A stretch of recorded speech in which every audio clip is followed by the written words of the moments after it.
Everybody, and welcome to Roundtable Sports. It's our job as fans to keep an eye on the Georgia program. We put a lot into this every time Georgia lines up.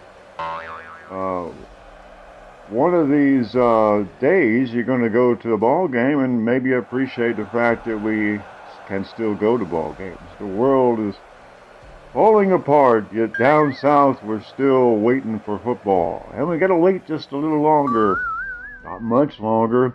They've already had media days. That tells you it's getting close. I've never been one of those to count the days to the kickoff because I like summer. And when Georgia football lines up, it means summer's fading away. But it's also hot in the summer and it feels really good in October.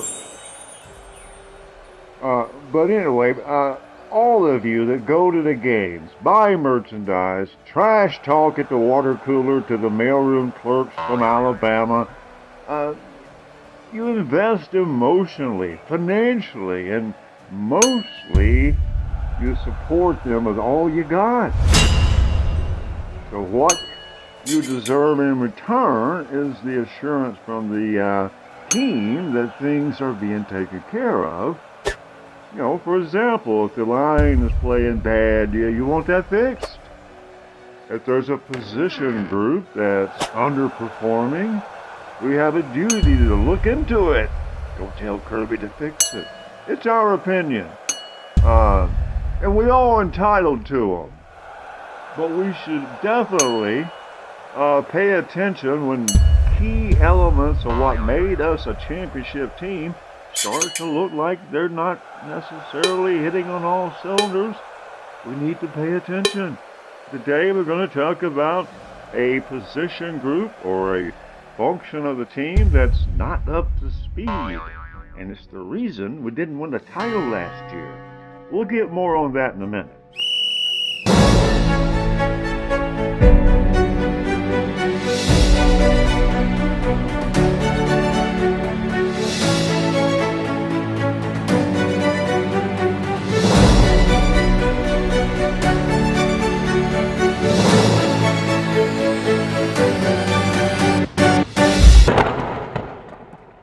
Last season, Georgia's offense struggled. Doesn't look like it. They score 40 points a game. Everybody tells me that, but to me, they struggled. They weren't an offensive juggernaut every week. It's gone from being a juggernaut to we aren't sure. Now it's a new season, and nothing is sure. Georgia will need to show the fans that they could score with authority every quarter. Too many games last year. The games weren't over by the half. They were still tied. We had barely scored. We didn't put our foot down early. And that really is the difference between what you see with Mike Bobo and what we had in the past, is that the whole regime of Kirby Smart from the get-go, 2017 and beyond, is they got out early. And they had these games under control. And the offense has gotten better and better. And they had some stalls in 2019, and it wasn't better. 2020, it wasn't better. But they figured it out.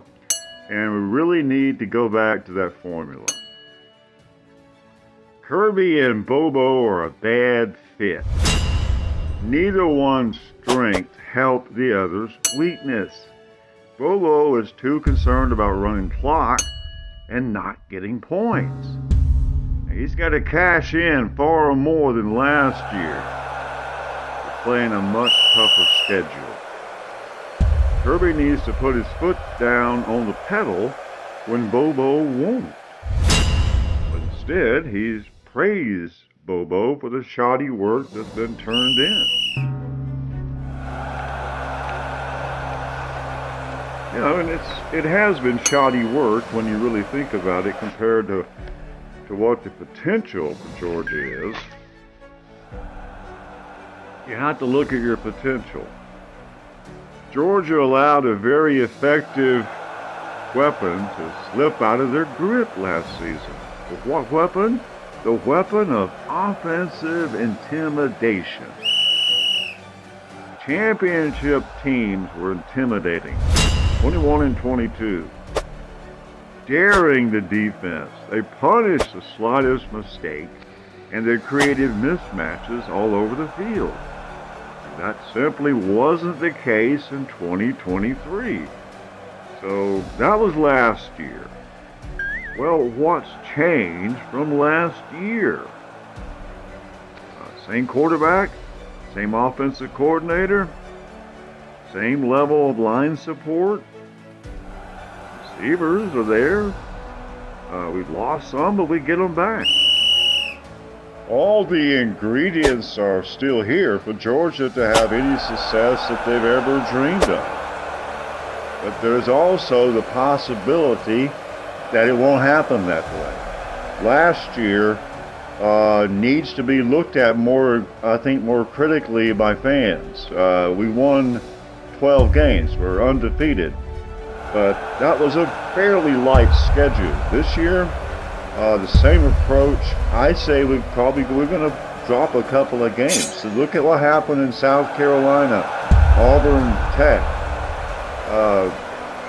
Florida. We did not win those games convincingly, and they weren't good teams.